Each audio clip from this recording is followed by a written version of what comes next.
Shalom, puji Tuhan. Mari kita mulaikan pendalaman Alkitab kita pada saat siang hari ini. Kita akan lanjutkan pendalaman Alkitab Kidung Agung pasal yang ketiga.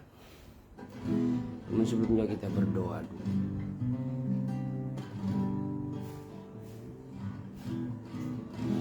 Yesus yang termanis,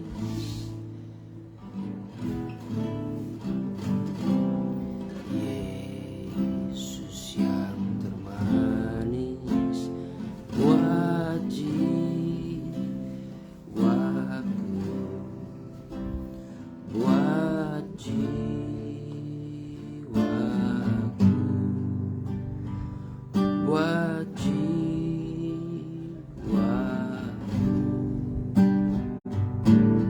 Yesus yang termanis, buat jiwaku,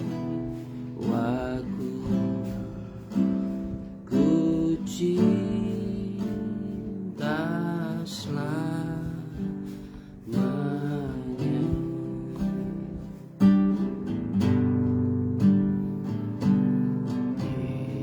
Yesus yang termanis, buat jiwaku, buat jiwaku,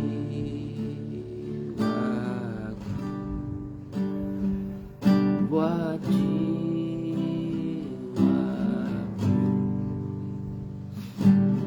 Yesus yang termanis, buat jiwaku,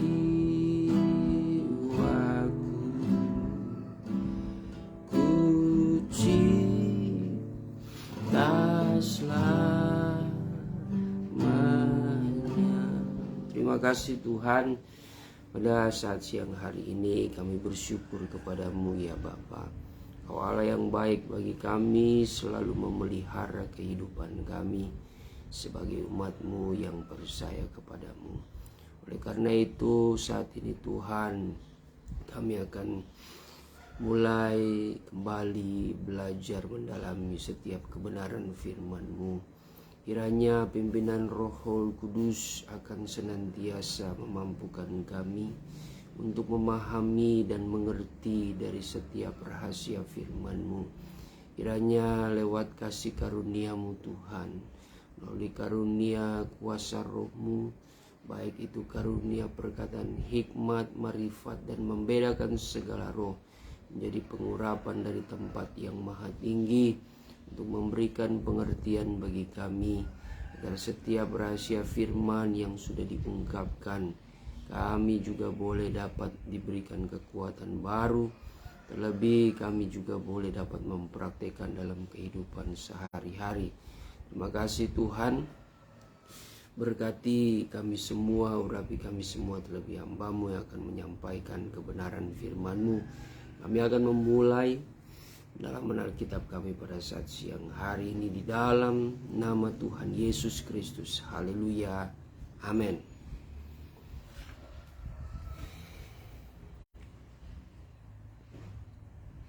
Ya. Puji Tuhan.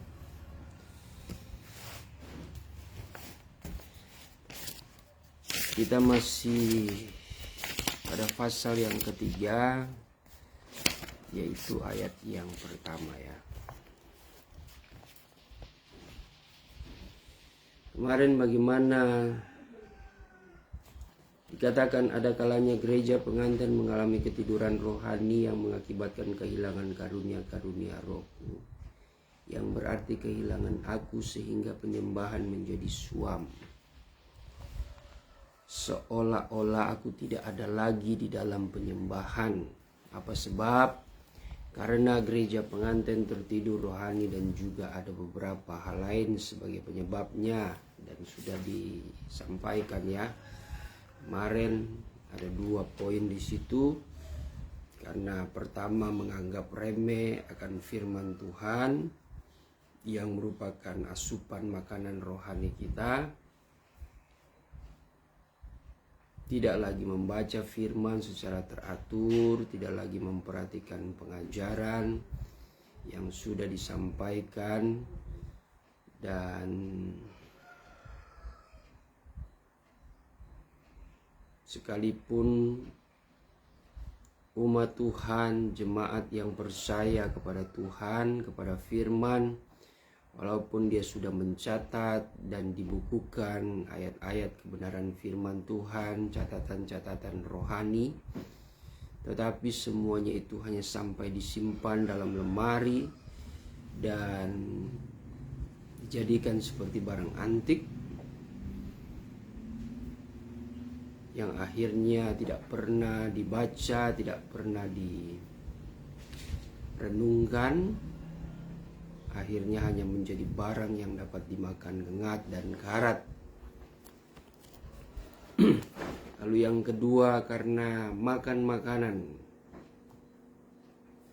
rohani, yaitu pelajaran, mengkonsumsi pelajaran yang salah, ya, ini salah makan. Kalau orang salah makan itu menurut pengajaran, jadi dianalogikan mengakibatkan tubuh sakit, dan kalau sakit dia akan sedikit-sedikit tidur karena pengaruh tubuh yang lemah, ya. Dan digambarkan itu seperti ahli Taurat, orang Farisi, dan imam-imam. Ahli Taurat, orang Farisi, dan imam-imam ini berbicara tentang pelayan-pelayan Tuhan, pelayan-pelayan bait Allah, para hamba-hamba Tuhan yang dikategorikan sebagai guru, pengajar, gembala, rasul, dan juga nabi.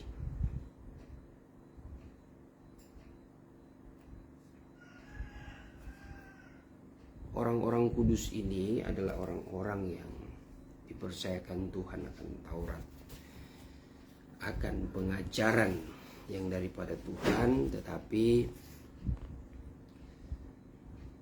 mereka mengkonsumsi pelajaran-pelajaran yang salah sehingga menyesatkan umat Tuhan. Ya, itu poin yang kedua, ya. Kita lanjut.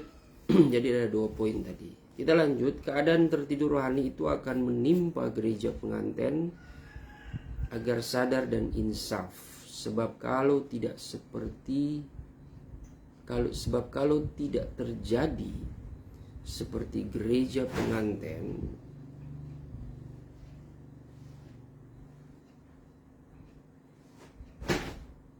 maka gereja pengantin itu akan meremehkan firman Allah. Adapun meremehkan firman itu adalah perkara dosa. Contoh, Hawa jatuh karena meremehkan firman Tuhan, sehingga dimulai dengan roh dan diakhiri dengan perihal duniawi, Galatia 3 ayat 3-4. Jadi ini saya betulkan pengkalimatannya, ya, bukan soal isinya. Jadi itu digambarkan nyangkut gereja pengantin, saya dan saudara yang sudah menjadi kekasih Tuhan. Kalau meremehkan firman Tuhan, maka akan sangat mudah sekali kita itu tersandung oleh setiap tipu daya muslihat yang dikerjakan oleh iblis. Dan lewat pengajaran ini mengambil suatu contoh peristiwa, yaitu Hawa yang jatuh karena meremehkan firman Tuhan, ya. Dimana kalau kita baca itu di dalam kitab Kejadian,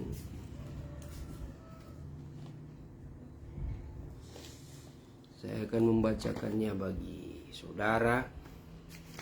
Kitab Kejadian pasal yang ketiga, kita akan lihat kronologinya. Pasal yang ketiga, ayat yang pertama, adapun ular ialah yang paling cerdik dari segala binatang di darat yang dijadikan oleh Tuhan Allah. Ular itu berkata kepada perempuan itu, tentulah Allah berfirman, semua pohon dalam taman ini jangan kamu makan buahnya. Bukan, jangan kamu makan buahnya, bukan, itu kata ular, iblis. Lalu sahut perempuan itu kepada ular itu, buah pohon-pohonan dalam taman ini boleh kami makan. Tetapi tentang buah pohon yang ada di tengah-tengah taman, Allah berfirman, jangan kamu makan ataupun raba buah itu, nanti kamu mati. Jadi pada dasarnya Hawa ini sudah tahu ada suatu perintah, firman Tuhan yang sudah diberikan, sudah disampaikan oleh Tuhan sendiri. Tapi Hawa meremehkannya. Jadi itu gambaran gereja Tuhan. Firman Tuhan itu kalau seperti yang sudah sebelumnya disampaikan, firman Tuhan itu bagaikan suluh. Firman Tuhan itu bagaikan pelita. Dalam Mazmur 119 ayat 105, dalam Salinan Lama mengatakan bahwa firman-Mu itu seolah-olah pelita bagi kakiku dan seperti suluh pada jalanku. Jadi firman itu adalah alat penerang bagi kita untuk menjalani hidup yang penuh dengan kegelapan dunia ini. Sehingga kalau kita menjalani hidup di dunia yang gelap ini, kalau tanpa firman, berarti seperti kita berjalan di dalam kegelapan tanpa bantuan cahaya. Maka hal seperti itu, keadaan hidup rohani kita akan meraba-raba, bisa ketabrak, bisa jatuh dalam lubang. Tapi kasih Tuhan itu luar biasa. Lewat firman-Nya Dia memberikan kita kebenaran dan pengajaran. Itu menjadi pelita untuk kita menemukan jalan yang benar, lalu menjadi suluh, menjadi alat penerang, dan menjadi pelita bagi kaki kita. Setiap langkah kita itu firman Tuhan yang menuntun, terang firman, supaya kita tidak salah melangkah. Nah, kenapa dihubungkan dengan Galatia 3 ayat 3 sampai 4 yang berbicara tentang dimulai dengan roh dan diakhiri dengan perihal daging atau duniawi. Jadi posisi Hawa itu ketika mereka hidup dalam kemuliaan itu diberikan juga hikmat oleh Tuhan, perintah-perintah Tuhan, supaya Adam dan Hawa itu tetap hidup di dalam kemuliaan Tuhan, hidup di dalam naungan roh Tuhan. Roh Tuhan itu kan menggambarkan cahaya yang diberikan, menggambarkan energi, energi, cahaya, kekuatan, kemuliaan Allah yang membungkus manusia pada saat itu. Dan itu adalah suatu pekerjaan roh, pekerjaan kemuliaan Tuhan yang diberikan, yang dikaruniakan kepada manusia. Tapi karena Hawa meremehkan firman Tuhan, akhirnya karena perihal akan makanan buah itu, itu digambarkan seperti mengawali dengan roh, tetapi mengakhiri hidup mereka itu dengan mengikuti keinginan daging. Kehidupan gereja Tuhan juga jangan sampai lengah seperti Hawa,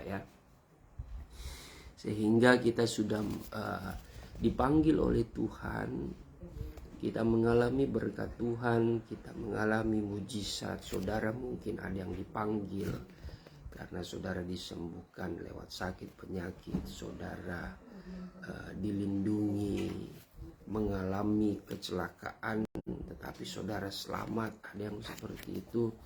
Atau saudara yang mengalami masa lalu yang kelam, tetapi ketika saudara menemukan kebenaran, saudara menemukan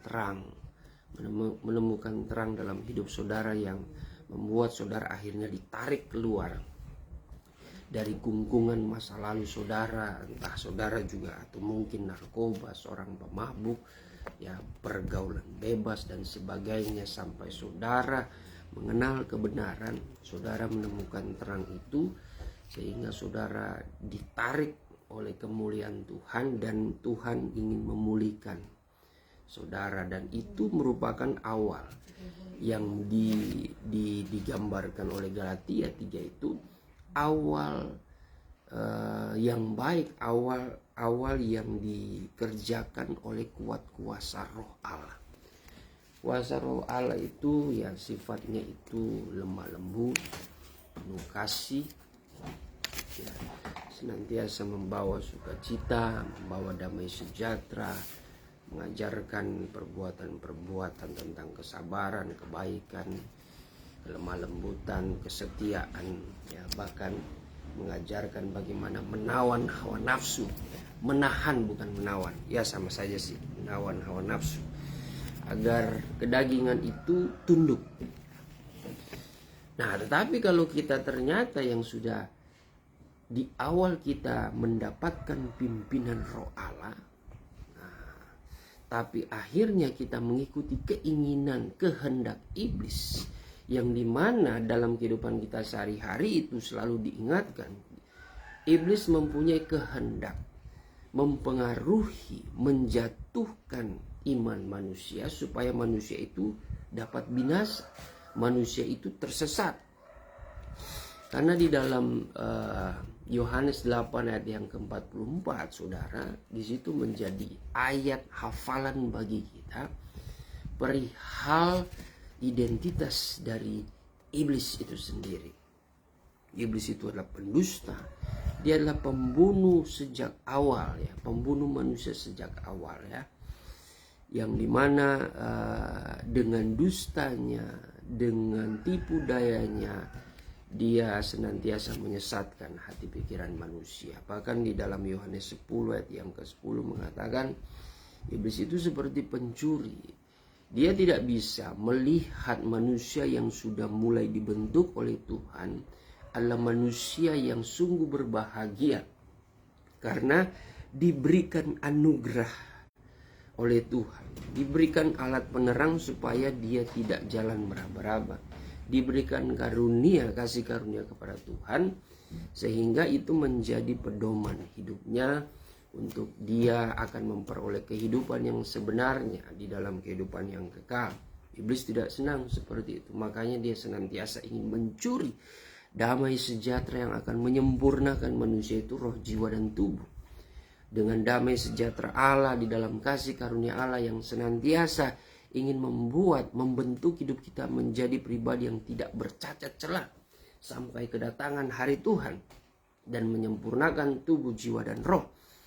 Nah, jauh-jauh hari iblis itu senantiasa ingin mengganggu pikiran kita, menyesatkan pikiran kita, yang akhirnya kalau kita terpengaruh akan godaan iblis, alat iblis itu menggodai manusia adalah dengan keinginan dunia, perkara keinginan mata, keinginan tubuh, dan juga hidup dalam jumawa atau keangkuhan hidup.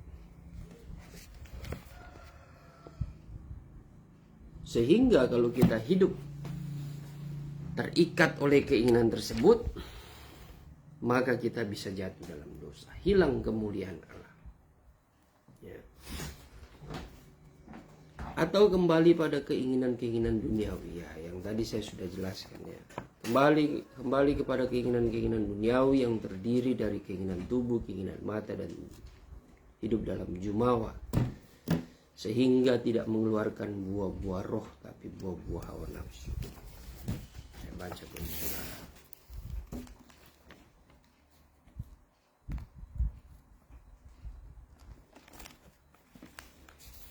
Galatia 5 ayat yang 19 sampai 21.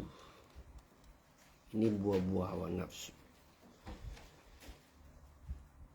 Perbuatan daging telah nyata, yaitu percabulan, kecemaran, hawa nafsu, penyembahan berhala, sihir, perseteruan, perselisihan, iri hati, amarah, kepentingan diri sendiri, persideraan, roh pemecah, kedengkian, kemabukan, pesta pora dan sebagainya.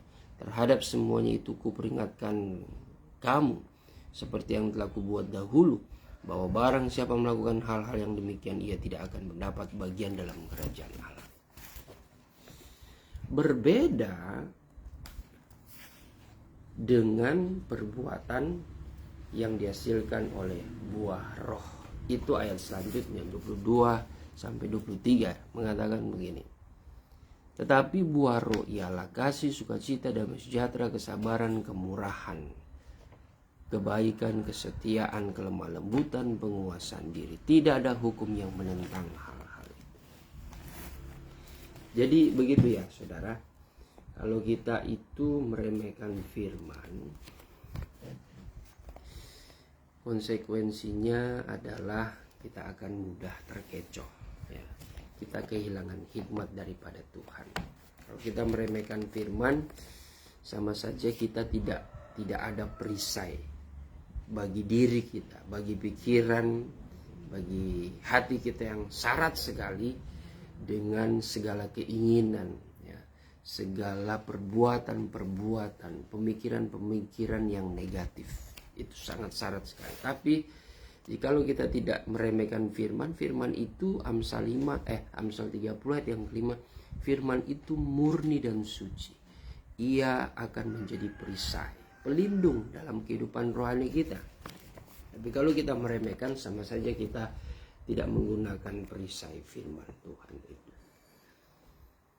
Aku kehendaki agar gereja pengantin mengeluarkan buah-buah roh. Ini kehendak Tuhan bagi kita semua yang katanya gereja pengantin, supaya mengeluarkan buah-buah roh. Jadi saya ingatkan ya, kalau kita yang hidup sebagai jemaat yang di bawah naungan gereja segala bangsa, ya, saya percaya kita semua tahu hal-hal yang terjadi di Gesba ini.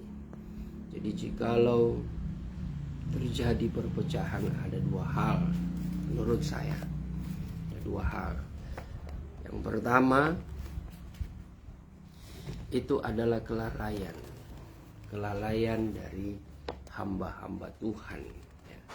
Hamba-hamba Tuhan yang tentu sudah meremehkan firman dan pengajaran. Karena sejatinya pemimpin-pemimpin rohani itu adalah mereka yang dipercayakan firman pengajaran. Mereka harus bisa melakukan kebenaran firman Tuhan. Kalau pengajaran kita itu mengajarkan kita menjadi pengantin Kristus, sebagaimana dasar suami istri, kita gereja adalah istri, suami kita adalah Tuhan Yesus, maka firman Tuhan mengajarkan bahwa bagaimana hubungan suami istri itu dilandasi dengan dasar kasih Kristus. Karena Kolose 3 ayat yang ke-14 mengatakan bahwa kasih yang mengikat, yang mempersatukan, dan yang menyempurnakan. Maka sepatutnya kehidupan kita sebagai gereja Tuhan itu hidup dalam kasih. Hanya kasih yang dapat mengikat. Persekutuan kita mengikat. Kalau dalam konteks tubuh Kristus, kita ini tubuh Kristus yang berbeda-beda anggota. Tapi ada tangan, ada tubuh, ada kaki, ya, ada berbagai organ-organ yang lainnya.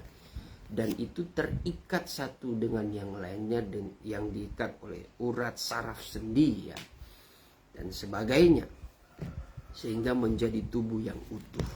Nah, harusnya dengan gambaran seperti itu, kita sebagai hamba-hamba Tuhan bisa memahami, ya, hidup dalam kasih.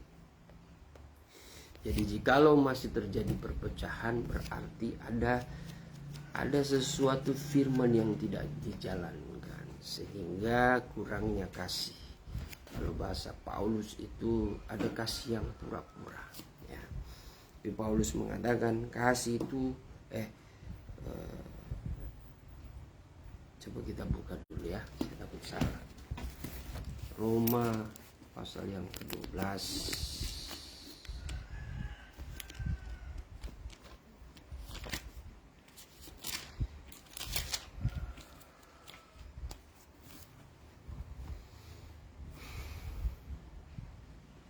Roma pasal yang ke-12 ayat 9. Hendaklah kasih itu jangan pura-pura, jauhilah yang jahat dan lakukanlah yang baik. Jadi kasih itu jangan pura-pura ya. Mengasihi Tuhan itu kita selalu diingatkan ya melalui tulisan Rasul Yohanes, kalau engkau mengasihi Allah, tunjukkan itu dengan engkau mengasihi sesama. Dan selalu saya katakan ya, firman Tuhan mengatakan kasih itu sifatnya mengikat. Contoh saja saudara kalau sedang jatuh cinta ya, sedang hidup di dalam kasih ya, kasih dengan kekasihmu, bagaimana? Pasti engkau rasanya ingin mengikat dirinya dan engkau membiarkan dirimu terikat dengan dia. Kurang lebih seperti itu ya. Sekalipun ada perselisihan, sekalipun ada percekcokan, sepatutnya itu bisa diselesaikan dengan sebaik-baiknya. Karena kembali lagi kepada dasar hati kita. Kita begitu mengasihi dia, untuk apa percekcokan itu? Untuk apa pertengkaran, perselisihan yang menyebabkan perceraian? Ya, Tuhan tidak menghendaki perceraian dalam tubuh Kristus. Begitu juga dalam tubuh Yesba, sungguhnya tidak, Tuhan tidak menginginkan. Tetapi jikalau itu terjadi, ya berarti ada sesuatu, ada sekelompok hamba-hamba Tuhan yang tidak menghendaki seperti itu. Kalau jemaat mungkin masih bisa dibimbing, dibina oleh hamba Tuhan. Tapi kalau hamba Tuhannya, para pemimpinnya kan agak susah ya itu. Nah, itu hal yang pertama, karena kelalaian manusia, bukan karena gesbanya, bukan karena pengajarannya. Pengajaran kita ya bisa dikatakan pengajaran yang sangat spesifik, pengajaran yang membawa kepada kesempurnaan. Tetapi tuntutannya itu memang berat. Memang berat. Tapi orang awam seringkali melihat ya, sesuatu tragedi dalam kehidupan hamba-hamba Tuhan yang dikenal sebagai seorang yang mengerti akan firman dan pengajaran, mereka mempersalahkan ya, mempersalahkan bahkan menghakimi oknum tersebut ya. Bahkan dalam dirinya meragukan akan firman Tuhan, meragukan akan pengajaran. Jadi dalam situasi seperti ini ya tidak bisa dipersalahkan juga, karena yang menjadi sumber masalahnya itu adalah oknum tersebut. Memang Tuhan mengatakan memang dunia ini penuh dengan penyesatan, tapi celakalah yang mengadakannya ya. Itu berbahaya memang yang menjadi sumber penyebabnya. Jadi konsekuensi kita sebagai orang yang memahami firman Tuhan, kalau kita tidak bisa menjalani, membuahi ya, bertanggung jawab atas panggilan kita, ya resikonya nama Tuhan juga yang dipermalukan. Jadi untuk orang awam bisa memandang salah. Sudah kita yang kena hakim, Tuhan pun itu firmannya, pengajarannya pun dihakimi oleh mereka. Itu orang awam. Tapi bagi saudara yang bertumbuh dewasa, saudara tentu mengerti situasi seperti itu dan tidak mempersalahkan keadaan. Bahkan saudara mempunyai kemampuan untuk memahami oknum-oknum tersebut yang kenapa melakukan hal seperti itu ya. Sebab dalam hati saudara memiliki firman yang memberikan suatu tingkat pengertian, tingkat pemahaman, memiliki pola pikir yang baik, yang positif ya, yang tidak mendorong saudara untuk cepat menghakimi orang yang jatuh. Karena bagaimanapun hamba-hamba Tuhan atau jemaat yang lain itu adalah manusia sama seperti saudara. Apa yang mereka alami itu tidak tertutup kemungkinan akan saudara alami juga. Kalau mereka jatuh, tidak tertutup kemungkinan juga kalau engkau menghadapi situasi cobaan yang mereka alami yang membuat mereka jatuh, tidak tertutup kemungkinan saudara juga akan mengalami hal yang sama. Puji Tuhan kalau saudara bertahan. Nah, kuncinya supaya saudara bertahan itu lebih baik saudara waspadai diri sendiri daripada saudara selalu melihat kekurangan, selalu menginginkan, menunggu, menanti-nanti orang lain itu jatuh ya. Saudara iri, dengki, memperhatikan kekurangan orang itu tidak apa ya. Justru itu membuat saudara memiliki kehidupan yang lengah. Saudara tidak membangun diri saudara, tidak membangun iman saudara, tidak mewaspadai karena saudara lebih mewaspadai keadaan orang ya.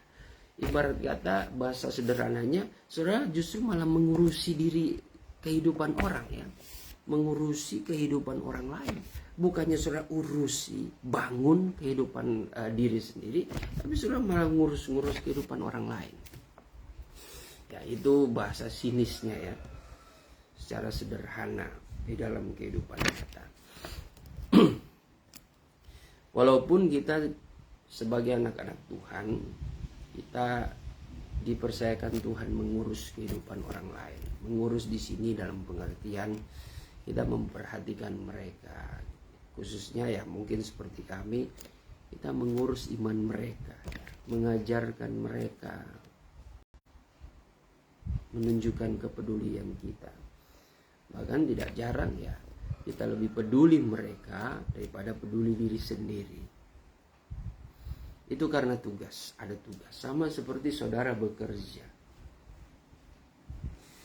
Saudara melayani klien, saudara melayani customer, saudara melayani atasan saudara. Karena itu tugas saudara. Sebab ada upah yang saudara akan dapati ya. Ada upahnya, ada hak yang saudara akan terima. Tapi saudara harus menjalankan tugas dan tanggung jawab itu. Walaupun saudara sakit, saudara pilek, flu, lemas, tapi saudara harus bekerja. Saudara tetap melayani customer, saudara tetap melayani klien, saudara tetap melayani bos saudara. Ya, tanpa mempedulikan diri sendiri. Ya, tetapi demi kehidupan yang lebih baik. Sama halnya di dalam kehidupan rohani seperti itu. Terkadang ya ketika kita hidup di dalam Tuhan, yang Tuhan memberikan kepercayaan kepada kita lewat talenta, lewat karunia, terlebih nafas hidup. Dan Tuhan ingin kita ini bertanggung jawab atas panggilan kita. Kita yang tidak mampu berkhotbah, bersaksi lewat kata-kata, ucapan, berkhotbahlah, bersaksilah lewat kehidupan. Itu tanggung jawab kita, supaya kita menerima upah. Sekalipun terkadang sakit ketika kita melayani jiwa-jiwa, kita mencoba untuk peduli kepada jiwa-jiwa. Karena itu Tuhan punya, kita harus melayaninya. Ya, melayaninya sekalipun responnya tidak baik, ya kita tetap harus mempunyai sudut pandang yang dimiliki Tuhan Yesus. Itu yang membuat kita kuat. Dan terutama iman kita itu mengajarkan kita bahwa ketika kita melakukan pekerjaan Tuhan, kita mau senangkan hati Tuhan. Kenapa sih kita mau senangkan hati Tuhan? Karena kita mengasihi Dia. Karena saudara adalah pengantinnya. Kita semua adalah pengantinnya. Tuhan sudah berusaha. Tuhan sudah melakukan tugasnya membuktikan kepada saya dan saudara bahwa betapa Dia mencintai kita sehingga Dia mengaruniakan nyawanya saudara. Allah mengaruniakan anaknya. Yesus Kristus memberikan nyawanya seperti ungkapannya, Dia adalah gembala yang baik. Gembala yang baik menyerahkan nyawanya bagi domba-dombanya. Dia tidak peduli domba-dombanya ketika diserang ya, dengan binatang buas dia akan lawan. Walaupun resikonya itu sangat berbahaya, bisa mencelakakan dirinya, bahkan bisa memakan nyawanya. Tapi itu membuktikan bahwa Tuhan begitu mengasihi kehidupan saudara. Jadi seperti itu ya. Itu hal pertama. Jadi kita menyikapinya gesba ini, jangan saudara menyikapinya dengan awam ya, tapi pahamilah dengan sudut pandang firman Tuhan. Itu pertama, kelalaian. Yang kedua, itu memang sudah suratan. Suratan firman Tuhan pun sudah mengatakan begitu, bahwa memang di antara kamu harus ada perpecahan. Kenapa? Membuktikan bahwa ada orang yang taat beribadah, ada orang yang tidak taat beribadah. Ada orang yang menyukai kebenaran, ada orang yang tidak menyukai kebenaran. Ada orang fasik, ada orang benar. Jadi perpisahan itu bisa menjadi suatu situasi yang menguji iman orang percaya. Tinggal bagaimana saudara memposisikan diri. Kalau saudara meremehkan, saudara lalai, saudara akan masuk golongan kategori orang yang tidak masuk dalam kerajaan Allah. Orang yang hidup dengan buah-buah hawa nafsu, bukan buah roh. Tapi saudara yang senantiasa mau tunduk akan firman Tuhan, saudara masuk kategori orang yang sepatutnya orang yang mengeluarkan buah-buah yang baik, buah-buah kebenaran. Jadi sekali lagi, jangan kita punya pandangan yang awam ya, pandangan yang dangkal, mempersalahkan firman, pengajaran dan sebagainya. Pengajaran itu sungguh sempurna, saudara, sungguh sempurna. Tetapi ya seringkali oknum-oknum ini ya, oknum-oknum ini yang lalai ya. Kalau kita mau berpikir positif, tuntutan firman di dalam kehidupan hamba-hamba Tuhan, anak-anak Tuhan, khususnya pengajaran ini tidak mudah, saudara ya. Kita ditekankan untuk hidup berkecukupan, hidup dalam bersyukur. Itu tidak mudah di era sekarang ini yang begitu banyak godaan cobaan supaya manusia hendak menjadi kaya, manusia memiliki fasilitas yang banyak, manusia memiliki harta benda, manusia memiliki benda-benda tersebut, manusia yang bisa menunjukkan wibawanya, bisa menunjukkan kepemilikannya, bisa memiliki benda-benda yang dia inginkan dan bisa dia pamerkan itu. Sehingga tanpa mereka sadari, mereka cari pujian, hormat ya daripada manusia ketimbang hormat kepada Allah. Karena ternyata menurut sudut pandang firman Tuhan dalam 1 Timotius 6, orang-orang yang ingin kaya itu ya seringkali terjerat di dalam hawa nafsu ya, di dalam hal-hal yang sia-sia. Banyak orang-orang kaya itu sudah tidak mengikuti kehendak Tuhan, tapi mengikuti egonya sendiri. Memang dia akan mengalami kekayaan, tapi jalan yang dia ambil adalah jalan yang tidak dikehendaki Tuhan. Itu sangat berbahaya. Jabatan ya, posisi mereka, kedudukan mereka, entah di kantor, entah dalam organisasi, entah dalam perusahaan apapun, mereka mungkin mencapai. Ada yang mencapai secara instan, ada yang mencapainya ya secara kerja keras. Ya mungkin pilihan daripada Tuhan. Tuhan lebih suka yang betul-betul tidak secara instan, secara kerja keras, bahkan dia melibatkan Tuhan. Tapi kembali lagi ke motivasi ya. Motivasi saudara itu baik berdasarkan firman Tuhan, saya percaya. Kekayaan pun yang saudara miliki itu karena anugerah Tuhan. Tuhan tahu, Tuhan melihat kesetiaanmu, Tuhan melihat kemampuanmu dapat mengelola kekayaan itu untuk kepentingan bersama, untuk kepentingan pekerjaan Tuhan, atau untuk kepentingan diri sendiri. Kepentingan pekerjaan Tuhan ini tidak serta-merta dalam hal pembangunan gereja, kegiatan Tuhan, tidak. Itu lebih luas lagi. Kepentingan pekerjaan Tuhan di mana saudara bersosialisasi, saudara berbagi amal, saudara ya bisa menolong orang-orang miskin, bisa membantu keluarga, bisa membantu saudara, terutama saudara seiman. Itu Itu pekerjaan Tuhan ya. Pekerjaan Tuhan tidak serta-merta di mimbar. Jadi itu ya. Yang pertama itu yang menyebabkan perpecahan itu, pertama kelalaian manusia. Kedua, memang itu sudah disuratkan. Kita kembali lagi. Tidak terasa ya, sudah mau 40 menit. Aku kehendaki hal ini telah banyak diungkapkan dalam pasal 1 dan 2 ya, dalam Kidung Agung atau Sirul Asar Sulaiman. Oleh karena itu jangan bersekutu dengan pelajaran palsu dan sesat yang biasa disebut oikumene, yang bukan bentukan rohku tetapi bentukan akal-akal manusia. Jadi pengajaran di sini mengingatkan bahayanya oikumene. Sekalipun pada prakteknya oikumene itu ya demi menjaga persatuan, toleransi antar umat beragama, antar gereja, ya, itu tidak masalah. Tapi ada sesuatu hal yang berbahaya di sini yang diingatkan oleh pengajaran. Karena dalam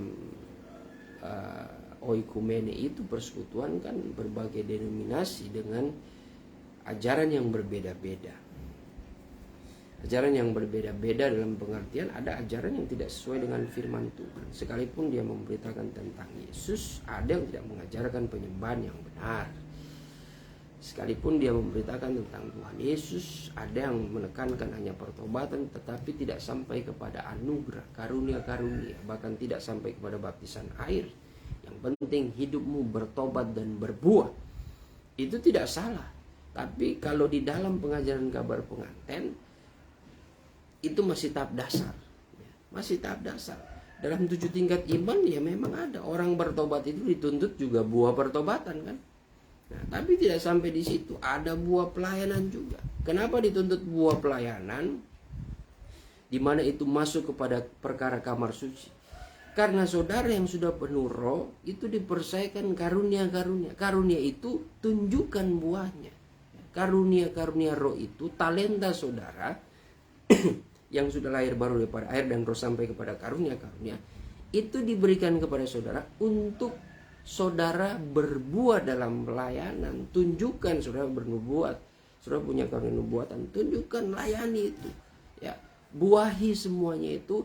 Yang pasti seperti yang dikatakan tadi, buah roh itu sifatnya mendatangkan kasih, damai sejahtera, sukacita, kesabaran ya, kebaikan, kesetiaan dan sebagainya. Itu pasti mendatangkan suatu suasana sorgawi ya, memancarkan kehidupan bagi orang-orang yang dilayani dengan karunia hikmat, dengan karunia marifat, dengan karunia membedakan segala roh, dengan karunia iman, kesembuhan, mujizat dan sebagainya. Itu dituntut buahnya. Itulah buah pelayanan. Dan apakah cuma sampai buah pelayanan? Ada buah yang terakhir, adalah buah Roh Kudus. Nah, buah Roh Kudus ini di mana saudara yang memiliki karunia itu bukan fungsinya hanya di gereja saja, tapi fungsinya dalam kehidupan sehari-hari. Kalau saudara betul-betul, misalkan saya mempunyai karunia nubuatan, saya nampak, dikenal, saya bernubuat ketika beribadah di gereja. Itu saya sudah melakukan, menunjukkan buah pelayanan lewat karunia, talenta yang saya miliki. Nah, dituntut hal yang berat adalah buah Roh Kudus. Jadi buah Roh Kudus itu mungkin lebih kepada sifat ya, sifat asli, sifat ilahi ya. Dari Roh Kudus itu, kerjanya itu yang dapat kita praktekkan dalam kehidupan sehari-hari. Jadi bisa saja berbeda. Di gereja saya mungkin berbuat, tapi di rumah atau ketika saya bersahabat, berteman, berkomunitas, justru saya tidak menghasilkan buah-buah roh itu. Tidak ada kasih, tidak ada perihal saya membawa sukacita, membawa damai sejahtera. Saya lebih ke egois, saya cepat marah dan sebagainya.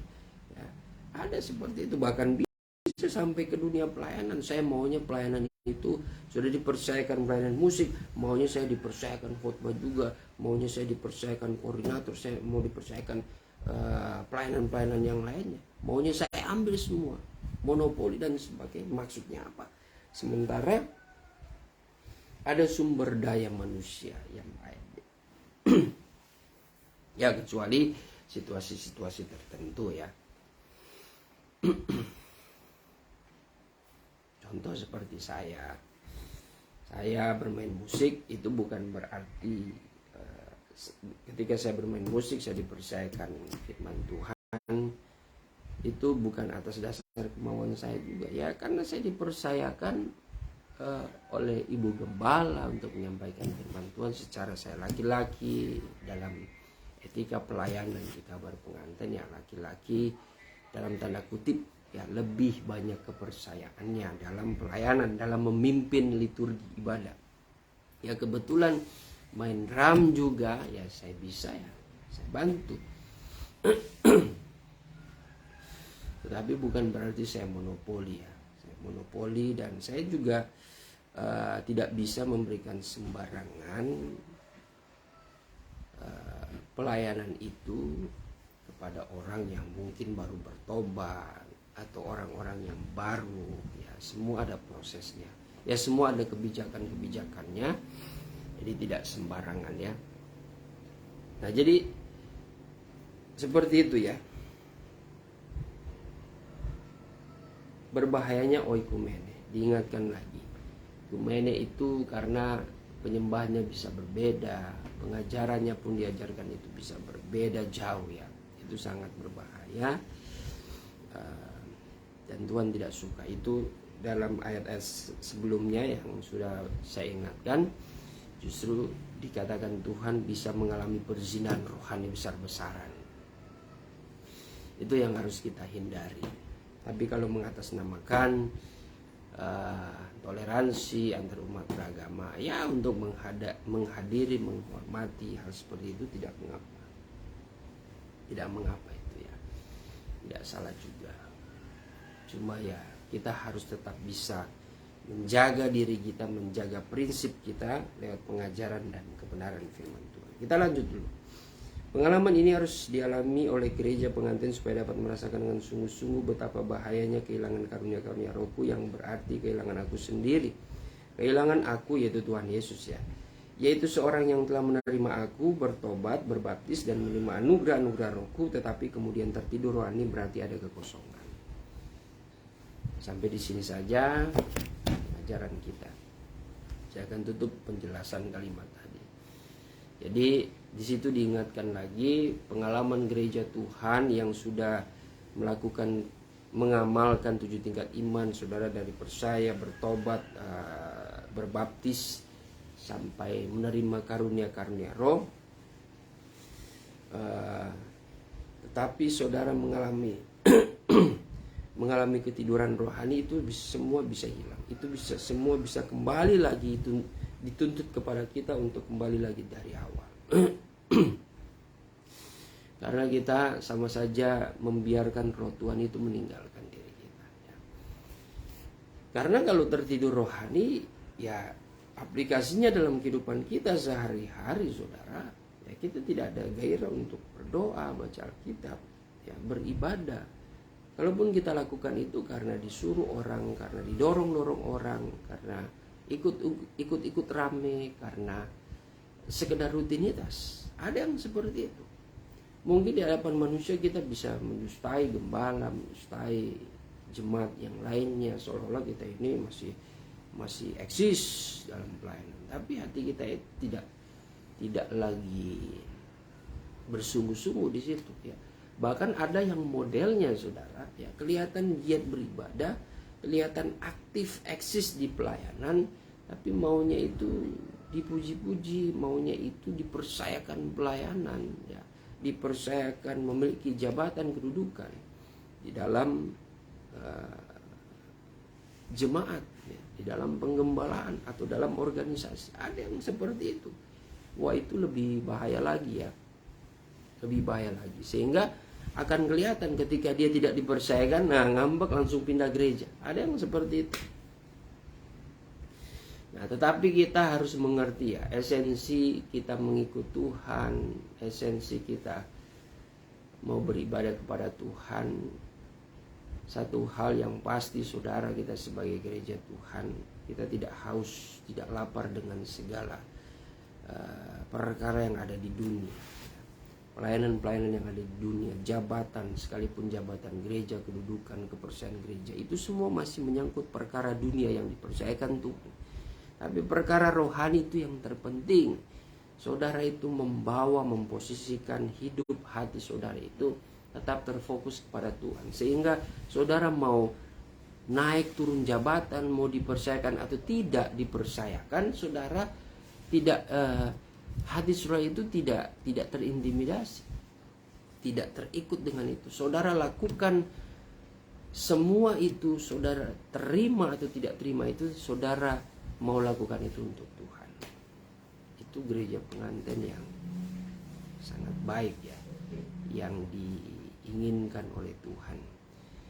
Tapi kalau kita mengalami ketiduran rohani ya seperti itu. Cara kita meresponi masalah, persoalan, meresponi situasi-situasi tertentu itu, kalau yang tertidur rohani kan berarti rohaninya udah nggak siuman, tidak berfungsi. Nah, ketika rohani tidak berfungsi, daginglah yang berfungsi. Nah, sehingga kita mengeksekusi setiap masalah itu dengan kedagingan kita, marah-marah, ngambek dan sebagainya ya, berbuat ulah dan sebagainya, dengan caper lah kepada gembala, kepada jemaat, kepada hamba-hamba Tuhan ya, dan sebagainya. Itu bisa menyebabkan perselisihan, perpecahan dan sebagainya ya. Bukan saja di dalam pelayanan, di dalam keluarga pun seperti itu. Karena kita mengeksekusi setiap masalah persoalan itu bukan lagi rohani, karena rohani kita tertidur, bukan secara rohani lagi, bukan dengan kebijakan rohani, tapi dengan kebijakan yang kita anggap diri kebijakan kita itu paling betul. Itu udah ego, udah nafsu yang main, udah daging yang bekerja. Makanya kalau daging yang bekerja ya udah pasti akan ada perpecahan sih, pasti akan ada perselisihan. Sekalipun di dalam pelayanan ya, dalam kegiatan rohani ya, dalam keluarga, dalam pertemananmu ya, dalam rumah tanggamu, itu yang akan terjadi. Tapi kalau kita senantiasa dalam keadaan siuman rohani kita, nah itu yang menjadi terang kita, menjadi pelita, menjadi suluh bagi setiap langkah kaki kita, sehingga kita mengambil langkah demi langkah menghadapi situasi itu tidak salah, karena kita berdasarkan firman Tuhan. Puji Tuhan, kita berdoa. Terima kasih Bapa di sorga, Engkau Allah yang baik, Engkau yang senantiasa kami muliakan di dalam nama Tuhan Yesus Kristus. Biarlah kebenaran firman-Mu dan pengajaran-Mu senantiasa mengajarkan kami menjadi pribadi yang baik, bahkan pribadi yang siap disempurnakan roh, jiwa, dan tubuh, menjadi pribadi yang tak bercacat celah Tuhan, dan senantiasa hidup dalam damai sejahtera yang daripada-Mu. Terima kasih Bapa. Kami akan melanjutkan aktivitas kembali Tuhan, baik kami yang bekerja, berusaha, berbisnis maupun melakukan kegiatan di lapangan Tuhan. Engkau tetap menjaga, melindungi, pelihara kami. Biarlah dalam segala kegiatan aktivitas kami Tuhan Yesus, Engkau memimpin agar setiap langkah-langkah, putusan-putusan yang kami ambil semuanya berdasarkan kebijaksanaan dari firman Allah. Oleh hikmat-Mu, oleh marifat-Mu Tuhan, membuat kami dapat memutuskan, kami dapat mengeksekusi setiap persoalan itu dengan sebaik-baiknya, agar nama Tuhan yang dimuliakan. Terima kasih Tuhan, diberkati kami semua, baik yang menyaksikan, yang mendengar akan firman pengajaran, maupun kami yang sudah melayani Tuhan. Berikan kami kekuatan, kesehatan yang lemah Engkau berikan kekuatan, yang sakit Tuhan berikan pemulihan, kesembuhan yang daripada-Mu, yang susah hati kiranya roh-Mu Tuhan bekerja atas hidup kami, memberikan penghiburan, memberikan semangat yang baru. Yang tertutup jalan Tuhan, Engkau adalah pintu bagi kami, Engkau adalah pintu sebagai jalan keluar dari setiap persoalan kami Tuhan. Bahkan Engkau menjadi pintu bagi kami untuk masuk dalam anugerah-Mu, dalam kemenangan yang Engkau nyatakan dalam hidup kami. Terima kasih Bapa di sorga, kami sudah berdoa dan menutup pendalaman Alkitab kami pada saat hari ini dalam nama Tuhan Yesus Kristus. Haleluya, amin. Puji Tuhan, Tuhan Yesus memberkati. Sampai ketemu esok siang dengan materi yang sama, yaitu tentang rahasia Kitab Kidung Agung. pasal yang ketiga. Masih ayat 1 ya. Puji Tuhan. Shalom, salam sehat, Tuhan Yesus memberkati.